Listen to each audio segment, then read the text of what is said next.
எல்லோருக்கும் வணக்கம். தொடர்ந்து 2வது நாளா இந்தியன் ஸ்டாக் மார்க்கெட் ஃபால் ஆயிருக்கு.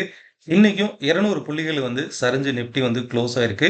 பட் இத நம்ம டெக்னிக்கலா முன்கூட்டியே கணிச்சிருந்தோம். நேத்திக்கு அது என்னென்ன டெக்னிக்கல் ஃபேக்டர்னால இந்த ஃபால் நடந்திருக்கு. இன்னைக்கு ஈவினிங் யுஎஸ் உடைய jobless claim data slightly increase ஆயிருக்கு. ஸோ இது கோல்டுக்கு ஒரு பையிங் ப்ரெஷர் கொடுக்கும். இந்த இடத்துல டாலர் இண்டெக்ஸ் வீக் ஆகும். கோல்டு பாசிட்டிவ் ஆகிறதுக்கு சான்ஸ் இருக்கு. அது மட்டும் இல்ல, ஆல்ரெடி ஐடி செக்டர் செல்லிங் ப்ரெஷர்ல இருக்கு. இன்னைக்கு ஈவினிங் வரக்கூடிய இன்ஃபோசிஸ் உடைய ரிசல்ட் எப்படி இம்பாக்ட் பண்ண போகுது. செக்டார் வைஸ்ன்னு பார்க்கும்போது எனர்ஜி, ஃபார்மா, மீடியா இந்த 3 செக்டார் தான் ஸ்ட்ராங் புல்லிஷ்ல இருக்குது. ரிமைனிங் இருக்கிறதுல அண்டர் செல்லிங் ப்ரெஷர்ல இருக்குன்னா ஐடி, ஆட்டோ செக்டார்லாம் செல்லிங் ப்ரெஷர்ல இருக்குது. நிஃப்டி பேங்க் நிஃப்டியினுடைய மூவ்மெண்ட் எப்படி இருக்கும், கோல்டு இதனுடைய இம்பாக்ட் எப்படி இருக்கும், க்ரூட் ஆயிலினுடைய இம்பாக்ட் எப்படி இருக்கும், இதை பத்தி டெக்னிக்கல் ட்ரெண்ட் அப்டேட் பார்க்கலாம். Let's we see.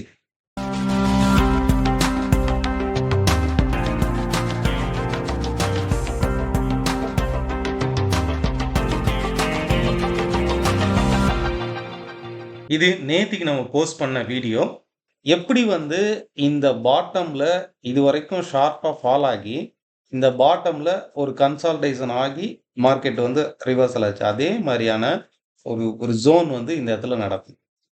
இந்த மாதிரி ஒரு கன்சால்டேஷன் நடக்கும். நடந்து கீழே ஃபால் ஆகும். இந்த டாப் டு டாப்பை கனெக்ட் பண்ணும்போது இந்த ட்ரெண்ட் தானே பிரேக் அவுட் ஆயிருக்கு. அப் சைடில் பிரேக் அவுட் ஆயிருக்கா? பிரேக் அவுட் ஆகி அகெயின் கீழே ஃபால் ஆகி சப்போர்ட் எடுத்திருக்கா? அந்த ரெசிஸ்டன்ஸ்ல சப்போர்ட் எடுத்திருக்கா? அகெயின் திரும்பவும் கீழே ஃபால் ஆகும்போது இதே ட்ரெண்டு நமக்கு சப்போர்ட்டா மாறும். புரியுதா? அப்போ 24,220 இது இன்னைக்கு உள்ள மார்க்கெட்டு. கரெக்டா மார்க்கெட் நிப்டி கேப் டவுன் ஆகி அந்த சப்போர்ட் லெவல்ல நிக்குதா? ஸோ இது எதனால அப்படின்னு பார்த்தீங்கன்னா, டெக்னிக்கலா பாருங்க. ஃபர்ஸ்ட் பாயிண்ட் டெக்னிக்கலா நம்ம 30 மினிட்ஸ் டைம் ஃப்ரேம்ல மார்க்கெட்டை அனலைஸ் பண்றது இதனால தான். 5 மினிட்ஸ் 15 மினிட்ஸ்லாம் ஈஸியா ட்ரெண்ட் சேஞ்ச் ஆயிடும். 30 மினிட்ஸ் டைம் ஃப்ரேம்ல மட்டும் ட்ரை பண்ணி பாருங்க. ஃபர்ஸ்ட் பாயிண்ட், இந்த ட்ரெண்ட் பிரேக் அவுட் ஆயிருக்கு. ஓகே, இது ஃபர்ஸ்ட் பாயிண்ட். இங்க பிரேக் அவுட் ஆயிருக்கும்போது இந்த இடத்துல பாருங்க, இங்க ஒரு டபுள் பாட்டம் ஜோன் இருக்கா? இதே மாதிரியான ஒரு டபுள் பாட்டம் ஜோன்ல மார்க்கெட் ரியாக்ட் ஆயிருக்கு. இது செகண்ட் திங்க். தேர்ட் இந்த இடத்துல பாருங்க, இது வரைக்கும் நல்லா ரைஸ் ஆன மார்க்கெட்டு இந்த இடத்துல ஒரு head and shoulder formation form ஆகுதா? ஸோ ஒரு இதையும் இந்த மாதிரி செக் பண்ணி பார்க்கணும். ஸோ இந்த ஹெட் அண்ட் ஷோல்டருடைய சப்போர்ட் லெவலும் ஆல்ரெடி பிரேக் அவுட் ஆயிருக்கு. ஓகே, சப்போர்ட் லெவலும் பிரேக் டவுன் ஆகி மார்க்கெட் ஃபால் ஆயிருக்கு. ஸோ இதுக்கு அடுத்து நெக்ஸ்ட் இந்த இடத்துல இதுக்கு கீழே, அதாவது 24,170க்கு கீழே மார்க்கெட் இதுக்கு பிலோல ட்ரேட் ஆகும்போது, இதை உடைக்கும் போது இன்னுமே மார்க்கெட் ஃபால் ஆகிறதுக்கு பாசிபிலிட்டிஸ் இருக்கு. என்னை பொறுத்தளவுக்கு 23,950 23,400 வரைக்குமே இந்த ஃபால் ஃபால் ஆகிறதுக்கு பாசிபிலிட்டிஸ் இருக்கு. மேஜர் ஒரு கரெக்ஷன் வர்றதுக்கு வாய்ப்பு இருக்கு. 24,170ங்கிற இந்த டபுள் பாட்டம் ஜோன் உடைக்கும் போது, இந்த இடத்துல இருக்கக்கூடிய டபுள் பாட்டம் ஜோன் உடைக்கும் போது மார்க்கெட் இன்னுமே ஷார்ப்பா ஃபால் ஆகிறதுக்கு பாசிபிலிட்டி இருக்கு.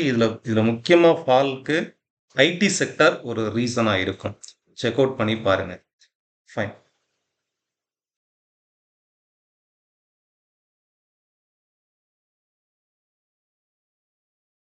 சேம் எப்போதுமே நிப்டி மட்டும் இல்லாம நிப்டியினோட சென்செக்ஸ், பேங்க் நிப்டி இதெல்லாம் கம்பேர் பண்ணி ஒரு பிரேக் அவுட் நடக்குதுன்னா அது வேலிடா இருக்கும். இப்போ சென்செக்ஸ் உடைய சார்ட் எடுத்து பாருங்க. நிப்டி என்ன மாதிரி ட்ரேட் ஆயிருக்கோ அதே மாதிரியான ஒரு பேட்டர்ன்ல தான் இதுவும் ட்ரேட் ஆகுது பாருங்க. ஸோ சென்செக்ஸும் டவுன் சைட்ல பிரேக் அவுட் ஆயிருக்கா?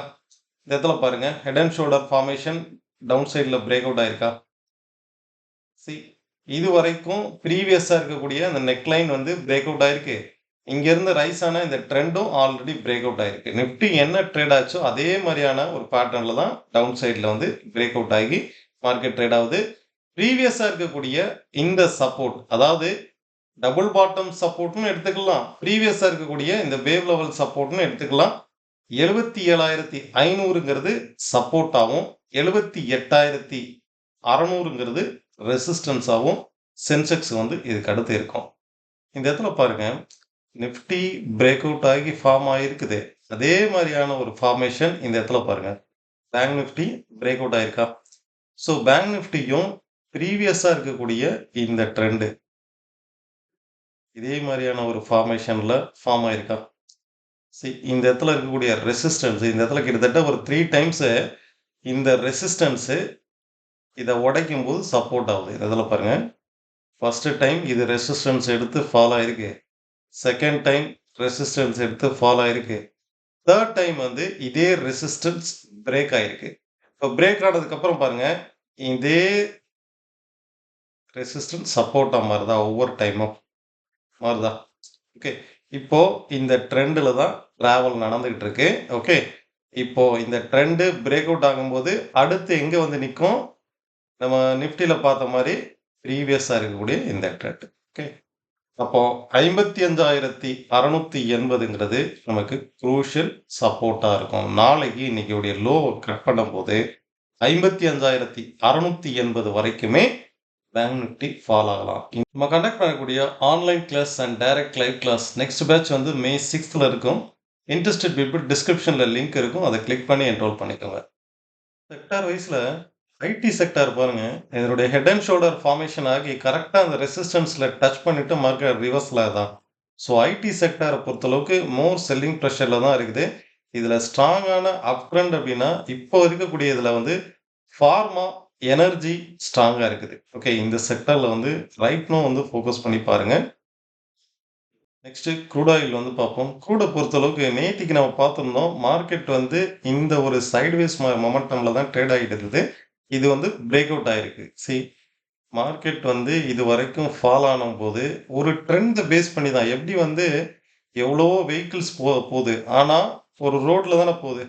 அத மாரி தான் மார்க்கெட் அப் ட்ரெண்டோ, டவுன் ட்ரெண்டோ ஒரு ட்ரெண்ட பேஸ் பண்ணி தான் மூவ் ஆகும். இந்த ட்ரெண்ட பேஸ் பண்ணி தான் மார்க்கெட் வந்து இந்த டவுன் ட்ரெண்ட் ஃபார்ம் ஆயிருக்கு. பட் இது பிரேக் அவுட் ஆனனால நெக்ஸ்ட் மூவ் வந்து அடுத்த ரெசிஸ்டன்ஸ் அதாவது இந்த ப்ரீவியஸா இருக்கக்கூடிய இந்த ரெசிஸ்டன்ஸ் மினிமம் 8,880 வரைக்கும் ரைஸ் ஆயிடுங்கிறது தான் பார்த்தோம். ஆல்மோஸ்ட் 9,000 வரைக்குமே ரைஸ் ஆயிருக்கு. ஸோ ஹியர் ஆஃப்டர் இந்த ரெசிஸ்டன்ஸ் ஜோன் அதாவது டபுள் டாப் ரீஜன்லயே இருக்குது. இந்த ரெசிஸ்டன்ஸ்ல இன்னைக்கு வந்து கம்ப்ளீட்டா ட்ரேட் ஆயிட்டு இருக்கு. 9,000க்கு மேல ஒரு 1 ஹவர் கேண்டில் ஃபர்தரா பிரேக் அவுட் ஆகும்போது மார்க்கெட் இன்னுமே அப்சைட் ரைஸ் ஆகிறதுக்கு பாசிபிலிட்டிஸ் இருக்கு. ஏன்னா இது வரைக்கும் டவுன் ட்ரெண்டா இருந்தது பிரேக் அவுட் ஆயிருக்கு. பிரேக் அவுட் ஆன ட்ரெண்டும் ஃபர்தரா அதனுடைய ரெசிஸ்டன்ஸ் பிரேக் அவுட் ஆகும்போது அப்சைட்ல பிரேக் அவுட் ஆகும்போது இந்த ட்ரெண்ட் மேலும் கண்டினியூ ஆகிறதுக்கு பாசிபிலிட்டிஸ் இருக்கு. 9,000ங்கிற லெவலை வாட்ச் பண்ணி பாருங்க. க்ரூட் ஆயில பொறுத்தளவுக்கு. நெக்ஸ்ட் கோல்டு வந்து பார்ப்போம். கோல்ட பொறுத்தளவுக்கு இன்னைக்கு ஈவினிங் வெளியான யுஎஸ் உடைய ஜாப்லெஸ் கிளைம் டேட்டா வந்து நெகட்டிவா இருந்தது. ஸோ எப்போதுமே வந்து யுஎஸ் உடைய ஜாப் டேட்டா நெகட்டிவா இருந்தது அப்படின்னா, அதாவது வேலை இல்லாதவர்கள் வாங்கக்கூடிய அந்த ஊக்கத்தொகை வந்து அதிகமாயிருது. அப்போ வேலை இல்லாதவர்களுடைய எண்ணிக்கை அதிகமாகும்போது டாலர் இண்டெக்ஸ் வந்து ஸ்ட்ரென்த் வந்து குறையும். டாலர் இண்டெக்ஸ் ஸ்ட்ரென்த் குறையும் போது கோல்டு ரைஸ் ஆகும். ஸோ எப்போதுமே இந்த ஜாப்லெஸ் கிளைமு யுஎஸ் உடைய டேட்டாஸ் வந்து இந்த கோல்டு வந்து ரொம்பவே சிவியரா அஃபெக்ட் பண்ணும் because of dollar index. Okay. கோல்ட பொறுத்தளவுக்கு டே டைம் ஃப்ரேம்ல மார்க்கெட் வந்து ரெசிஸ்டன்ஸ்ல இருக்குது. ஸோ மேஜர் ரெசிஸ்டன்ஸ்ல இருக்குது. இது இன்னுமே ரைஸ் ஆகணும் அப்படின்னா, இப்போ நடந்து இன்னைக்கு பவுன்ஸ் ஆயிருக்கு இல்லையா? இந்த பவுன்ஸ் வந்து இன்னுமே தொடர்ந்து ரைஸ் ஆயிடுமா அப்படிங்கிறத நம்ம வந்து 1 ஹவர் டைம் ஃப்ரேம்ல தான் செக் பண்ணி பார்க்கணும். இப்ப இதுல பாருங்க 1 ஹவர் டைம் ஃப்ரேம்ல இன்னும் பிரேக் அவுட் ஆகல. கரெக்ட்டா ரெசிஸ்டன்ஸ் டு ரெசிஸ்டன்ஸ் வச்சிருக்கிறேன். 1 ஹவர் டைம் ஃப்ரேம்ல இன்னும் பிரேக் அவுட் ஆகல. அப்படியே பிரேக் அவுட் ஆனா கூட அதாவது 1,52,900க்கு மேல ஒரு 1 ஹவர் கேண்டில் பிரேக் அவுட் ஆச்சுன்னா கூட டுவர்ட்ஸ் எவ்வளவு தூரம் ரைஸ் ஆகும்? அடுத்த ரெசிஸ்டன்ஸ் 1,54,000 வரைக்கும் ரைஸ் ஆகும்.